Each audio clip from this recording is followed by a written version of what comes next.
Hello and welcome everybody, and thank you guys for joining me again. My name is Wilky and we are here with a quick update rundown on the 12th of September. This is tomorrow from releasing of this video. We will receive a new patch, which potentially may be a bit of a bigger patch, at least in terms of changes. Now the scheduled maintenance is scheduled for 4 hours again, so assumingly the same as it used to be, and in the past they actually held the maintenance times quite nicely, so I'm curious to see how this is going to go, but I expect maintenance to last in a similar fashion. Now, I think one of the bigger changes here is that they increased the drop rates for morphed deviations. I assume that by morphed deviations they mean the colored variants, as in the golden Dixby or the prism Dixby and stuff like that. So right now the drop rate is fairly low, truthfully, especially for how difficult / annoying it is to farm some of these. I think this is great because a lot of people were pretty much just looking for those deviations, and on top of that they will give us additional ways. Now I don't exactly understand what this means. In addition to public areas, we've added new private methods, so something enclosed in a dungeon or an instance for obtaining deviations to the wilderness. I suppose this is in the wilderness. You can now search neutral securement facilities at the camp for deviations. Now I'm curious to see what this actually means, but we'll see about that. Needless to say, I think more opportunities are always good.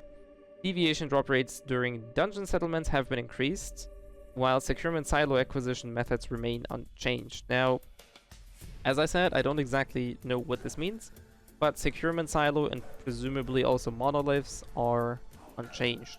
So we gotta see what this really entails.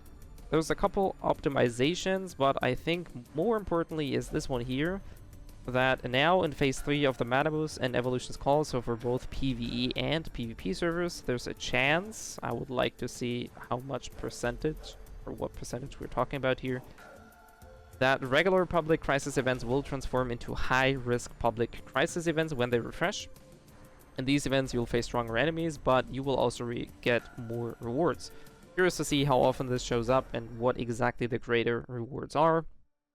I think this is a great addition because everybody should do at least your 3 daily public crisis events in order to get your daily dose of controllers. And on top of that, they adjusted the Where Does the Disco Go? They lowered the HP of the light bulb because this one, it's not difficult, it's just annoying, so I'm very happy that they reduced the amount of HP. There's a new battle pass going, and this is a quick PSA in case you do have boxes in your paid battle pass. Remember to take them because after tomorrow's maintenance, this will no longer be here. They actually also send an in-game mail talking about this, which is a very cool thing. Thumbs up for that. There's still going to be people that will miss this, but I think reminding people is always a plus because it shows good intention that you don't want people to lose out on their earnings.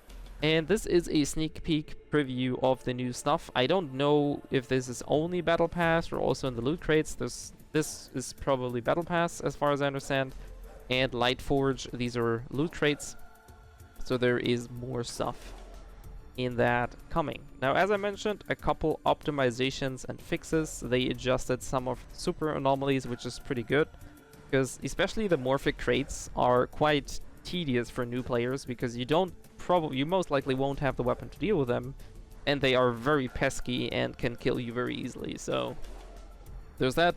You can also view stuff when dismantling items and stuff, so I'm curious to see how this is. I think the most notable change is this one.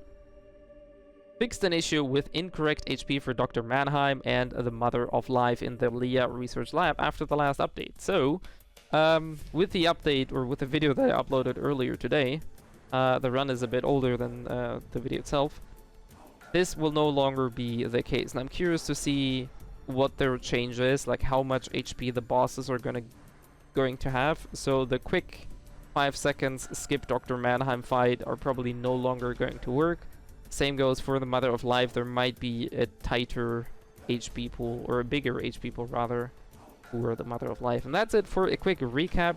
As per usual, since we now have this one on the website, I will be posting down the link to this patch note post in the description below, and this patch, as mentioned, is going to launch tomorrow after the maintenance. So be free to keep your eyes peeled, and I'll see you guys there.